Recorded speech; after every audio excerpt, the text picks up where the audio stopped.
Olá, professor. Aqui é o professor Ricardo, pessoal, e hoje nós vamos falar a respeito, de operação com fração algébrica. Deixa eu só dar uma olhadinha para ver se não está desfocando. Não está desfocando. Tem um vídeo que eu fiz que desfocou. Coloquei logo de cara aqui uma divisão, pessoal, que é uma das operações mais complicadas, onde o pessoal se enrola, para mostrar para vocês que não é um bicho de sete cabeças. É fácil isso, tá bom? Primeira coisa, eu tenho que mudar esse meu sinal de divisão. Para eu mudar esse sinal de divisão, o que eu tenho que fazer? Eu tenho que inverter a minha segunda fração. Então, nós vamos copiar a primeira fração. 8x ao quadrado menos 18y ao quadrado sobre xy. Inverto de divisão para multiplicação, só um pontinho aqui. E inverto a minha segunda fraçãozinha. Vou colocar x sobre 4x menos 6y. E agora, professor, o que eu faço? Multiplico, divido, tiro o MMC? Não. Você vai fazer, uma divisão, uma eliminação em x, uma divisão, estão dividindo uma fração pela outra, você vai eliminar. Eu tenho menos aqui, então eu posso eliminar, um pelo outro. Simplificar, digamos assim. Vamos simplificar. Vamos simplificar. Vou pegar uma outra cor, uma caneta. 8 dividido por 4, porque eu vou fazer a minha divisão, vou estar dividindo pelo de baixo, então eu vou dividir 8 por 4, 2. 8 dividido por 4, 2. X ao quadrado dividido por x é x. Menos dividido por menos é mais. 18 dividido por 6 é 3. Y ao quadrado dividido por y é y. Xy dividido por x, elimina x, ficou só o y, prontinho. Eu estou com a minha resposta na minha mão, sem esforço algum, da minha divisão, da minha operação com fração algébrica. Olha só, que fácil. Sensacional, né, pessoal? Facinho. Bom, lembrando o seguinte, pessoal. Nunca esqueçam de fatorar quando tiver uma fatoração para fazer. Não esqueçam, de transformar, na soma de dois quadrados, na soma pela diferença, e aí por diante. Esse vídeo ele vai ser pausado algumas vezes porque eu vou colocar outros exemplos. Então, para não ficar muito comprimido, eu vou dando umas pausas, tá ok? Vamos lá, pessoal. Então, eu coloquei mais um exemplo aqui na lousa, clássico, onde eu falei para vocês, não esqueçam de fatorar, fazer fatoração, É muito importante entender da soma de dois quadrados, da soma pela diferença, a diferença de dois quadrados, etc. E tal. Então, a primeira coisa que eu olho aqui, eu tenho uma multiplicação, na minha operação com frações algébricas. Tenho duas fraçõezinhas. Tem uma que ela já está em forma fatorada aqui, ó. Se eu olhar bem, ela está em forma fatorada. Por quê? Se eu pegar aqui, ó, x menos y ao quadrado, eu vou ter x menos y que multiplica x menos y. E aplicando a distributiva aqui, para ver no que dá, Está falando que x menos y está ao quadrado. Eu vou ter x vezes x ao quadrado. Mais vezes menos, menos. X vezes y, xy. Aí eu vou partir para y. Menos y vezes x, eu vou ter menos xy. Ou yx, como você preferir. Menos vezes mais, mais. Y vezes y ao quadrado. Então, quer dizer, eu tenho x ao quadrado, eu tenho 2 menos xy. Então, eu falo que eu tenho menos 2 vezes xy, porque são 2, mais y ao quadrado. Olha só a semelhança um com o outro. Então, já que se trata de uma multiplicação, se eu trabalhar em cruz, em x, eu vou trabalhar minha divisão. E se x menos y ao quadrado é igual a x ao quadrado menos 2 vezes o primeiro pelo segundo mais o quadrado do segundo, o y ao quadrado, eu posso simplesmente eliminar um pelo outro, dividir um pelo outro e eliminar um pelo outro. E aqui eu vou dividir xy por y. Y por y me resta x. Resposta de tudo isso daqui, x. Fácil, né, pessoal? Tá aí mais uma dica do professor Ricardo para você resolver suas questões na prova. Até o próximo exemplo. Bom, pessoal, voltamos aqui, né, para falar de mais uma atividade. Lembrando que a nossa operação de fração algébrica, né, não esqueçam, quando tirar uma soma, uma subtração, né, com denominadores diferentes, tira o MMC, tá, pessoal? Não esquece de tirar o MMC. Pessoal, o que é isso? 1, 2 e 3. Vamos supor que eu vou comer uma bolachinha lá e eu vou comer ela, né? Ela tá aqui, tá inteira. Dei uma mordida, dei a segunda mordida, acabei com a bolacha, né? Em 1, 2, 3, eu acabei com a bolachinha. Olha lá, minha bolachinha aqui. Dei uma mordida aqui, ó. Ficou pela metade e a outra sobrou só farelo.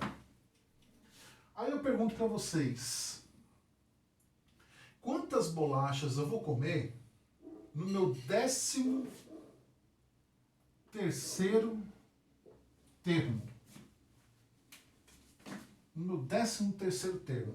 Quantas bolachas eu vou comer no meu 13º termo? Porque aqui eu tenho 1, 2, 3 termos, né?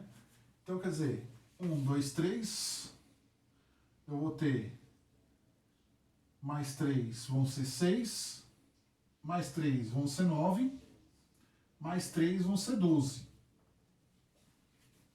Olha só. Então, quer dizer, no 13º termo, eu vou ter comido quantas bolachas, professor?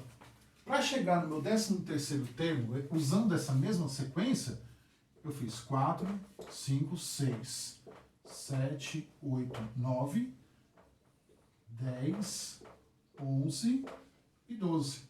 Meu 12º termo, meu 13º termo, ele está aqui. Não comi ele. Tá ok? Não comi ele ainda. Então, quer dizer, uma bolacha, 2 bolachas, 3 bolachas, 4 bolachas. Minha resposta, 4 bolachinhas. Tá ok? E se eu perguntar para vocês, colocar lá uma sequência, digamos assim, deixa eu pôr aqui, vou até usar a minha apostila aqui, pegar um exemplo, fazer mais fácil. Vamos lá, colocar 3,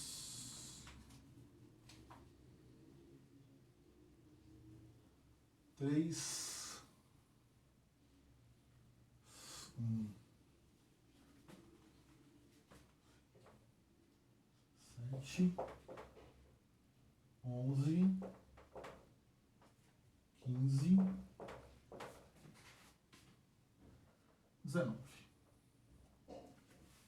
19. Colocar essa sequência para vocês.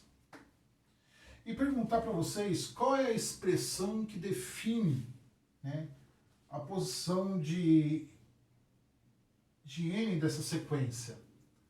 Qual é a expressão que define a posição de n nessa sequência, dos números nessa sequência. Notem que eles estão pulando de 4 em 4. Então a posição que define o número nessa sequência, né, a expressão, minha expressão é 4. A minha expressão é 4. Tá? Define, a expressão que define essa sequência é 4. E qual que é o recuo que eu tenho? O recuo que eu vou dizer assim, partiu da onde? Partiu do número 3, não partiu do número 4. Então eu tenho de recuo, eu tenho 1, porque eu parti do 3. Se eu tivesse partido do 4, seria 0. Se eu tivesse partido do 2, seria 2. Se eu tivesse partido do 1, seria 3, de recuo. Então, de recuo, eu tenho 1. E a expressão que define o n, né, números dessa minha sequência é 4, porque vai pulando de 4 em 4. Legal, pessoal? Vou dar uma pausa para colocar mais um exemplo.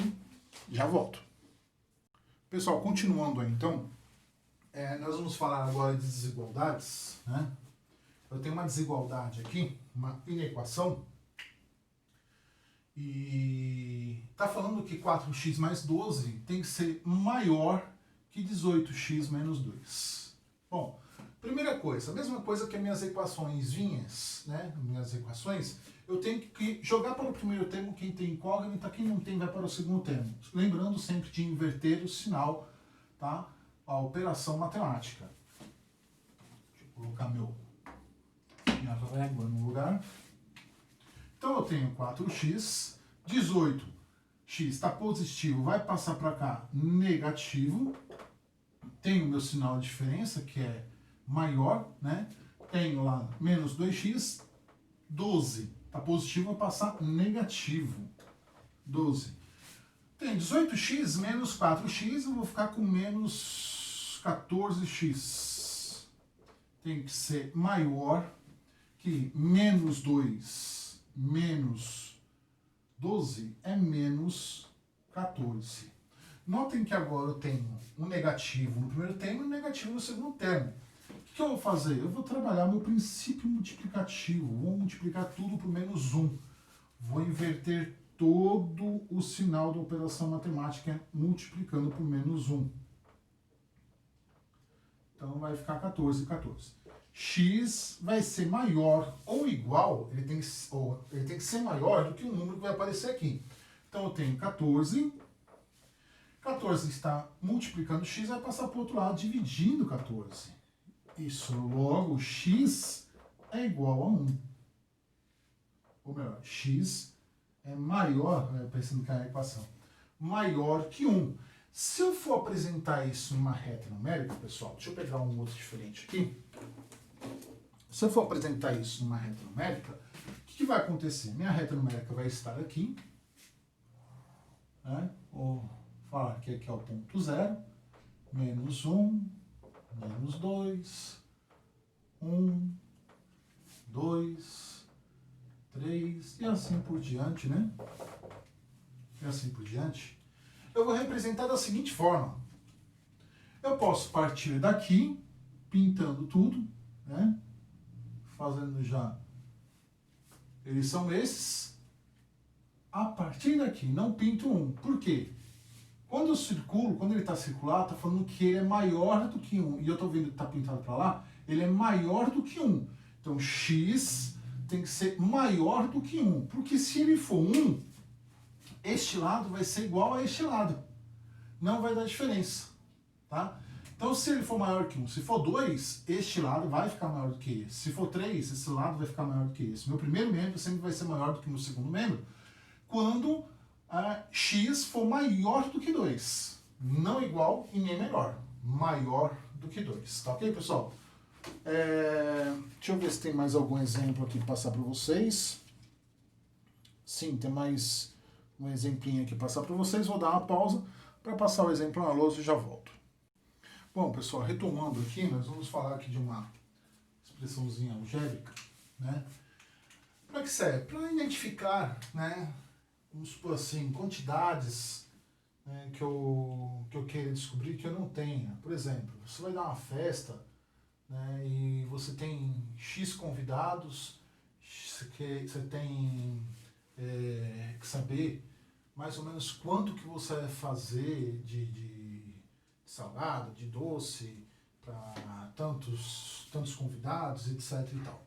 Então, vamos supor que eu tenho tantos convidados, né, que é igual a 10.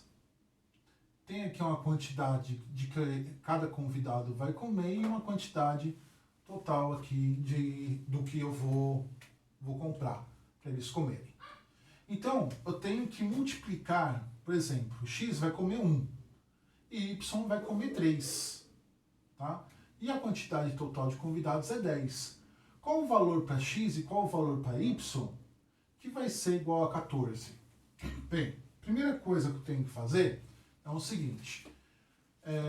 Se dá para trabalhar a adição aqui, eliminar um, tudo bem. Se não, você tem que pegar uma expressãozinha, né? Uma equação, né? Uma das nossas equações, e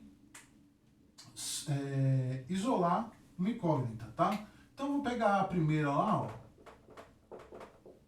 Vamos pegar a primeira, x mais y igual a 10. Tá dando um pouquinho de suor, que tá meio quente hoje, né?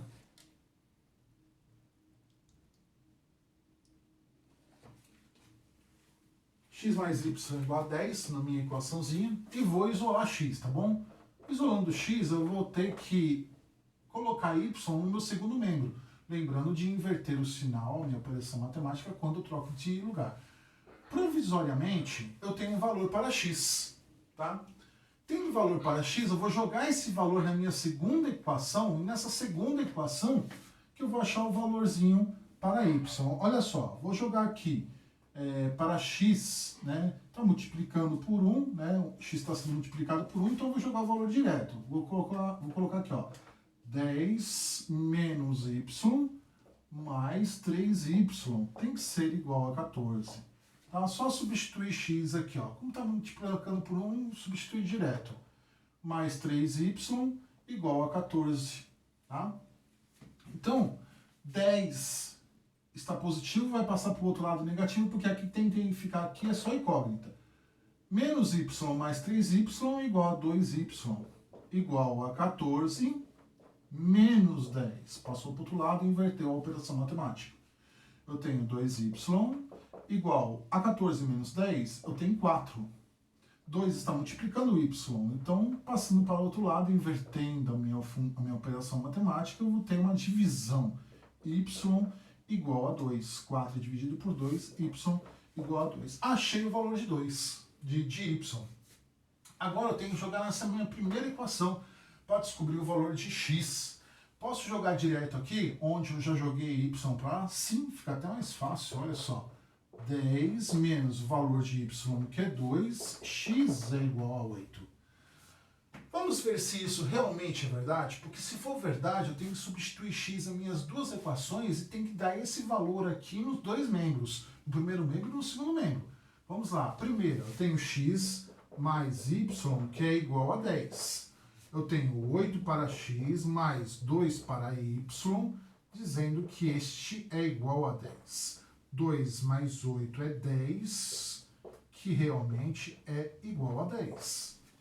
Na minha segunda equação, eu tenho x, vou colocar aqui, ó, vou colocar até de outra cor aqui para não ficar muito bagunçado, né? Já tá bagunçado. X mais 3y igual a 14. Substituindo tudo, eu tenho 8 para x mais 3 vezes o valor de y, que é 2, tem que ser igual a 14. 8 mais 3 vezes 2, 6, igual a 14. 6 mais 8, 8 mais 6, 14, que realmente é igual a 14. Então, quer dizer, a minha ordem, o meu par ordenado está correto para isso daqui. Lembrando que um par ordenado ele tem que obedecer, né, a regrinha de x e y. X sempre em primeiro, 8 e 2 para y. Se eu for jogar isso até no plano cartesiano, eu tenho que ter essa ordem do par ordenado, para que eu identifique, né, em um plano cartesiano. Tá ok, pessoal? Vou dar mais uma pausinha e nós vamos falar de ângulos. Vamos lá, pessoal, falar de ângulos. Falando de reta e ângulos, olhem só que exercício gostoso de se fazer. Primeira coisa que eu tenho que observar aqui, eu tenho vários ângulos aqui com incógnitas. Eu não conheço esses ângulos. E tenho um ângulo só representado por 120 graus. Eu tenho duas retas perpendiculares a uma outra reta e paralelas entre si. Então quer dizer que os ângulos provavelmente eles são iguais, tá bom? Lembrando que o ângulo pela vértice, oposto pela vértice, é a mesma medida. Se ele é a mesma medida oposto pela vértice, aqui ele vai ser 120. 120 graus. Então, tenho 120, 120. Lembrando que o total da minha circunferência aqui, ó, forma uma circunferência, é 360 graus. E eu tenho dois ângulos de 120. 120 com mais 120 e 240 menos 240. Eu vou ter aqui 120 graus sobrando. Só que esses 120 graus aqui, como eles são opostos pela vértice e são iguais, eu tenho que dividir por 2. Vai dar 6, vai dar 0, abaixa 6, 6. Então, quer dizer, eu tenho 60 graus aqui e 60 graus aqui. Ok? Somando lá 60 com mais 60, 120. 120 com mais 120, 240 com mais 120, 360 graus em torno. Então, isso quer dizer, se elas são paralelas e perpendiculares a uma mesma reta, quer dizer que os meus ângulos opostos, ou ângulos opostos internamente pelo vértice ou externamente, eles vão ser iguais. Como assim, professor? Este ângulo aqui, ele vai ser igual a este ângulo. Este ângulo aqui, ele vai ser igual a este ângulo. Este ângulo aqui vai ser igual a este ângulo. E este ângulo aqui vai ser igual a este ângulo. Logo, aqui eu tenho 60 graus. Aqui eu tenho 120 graus. Aqui eu tenho mais 60 graus. E aqui mais 120 graus. Olha lá que gostosinho de fazer. Somando tudo, 360 graus e 360 graus. Fácil, pessoal. Bom, vai cair um exercício parecido com esse na prova. Prestem atenção, muita atenção. Uma dica, comecem de cima para baixo. O exercício é fácil, não é difícil. Colocar a cabeça para funcionar, raciocínio, tá? Pensar onde eu tenho um ângulo de 180 graus, né? Por exemplo, se eu fosse resolver aqui usando esse ângulo e esse ângulo, eu sei que aqui nesta reta e esses dois ângulos aqui, eles formam 180 graus. 120 para 180 falta 60, então esse ângulo é de 60. Então, você tem duas formas de se resolver facilmente. 60 mais 120, 180, olha só. 180 graus, tá vendo? Esse mais esse, 180 graus. 120 mais 60, né, igual a 180 graus. Olha, 180 graus os dois, tá vendo? Eu posso resolver dessa forma, pegar a vértice. Quando não der para pegar a vértice, o que eu faço? Eu vejo aonde essa reta, né, está tendo contato com a outra, vejo o valor que tenho para formar os 180 graus, quanto falta. Então, já achei outro ângulo. E aí eu vou trabalhando. Tá ok, pessoal? Então, fica a dica do professor Ricardo, né, para a prova. Um reforcinho para a prova de vocês, que vai acontecer na próxima semana. Após a prova, esse vídeo será apagado do meu canal, que é somente reforço. Essas aulas nós temos todas lá no canal. Tá ok, pessoal? Fica um abraço, até a próxima aula.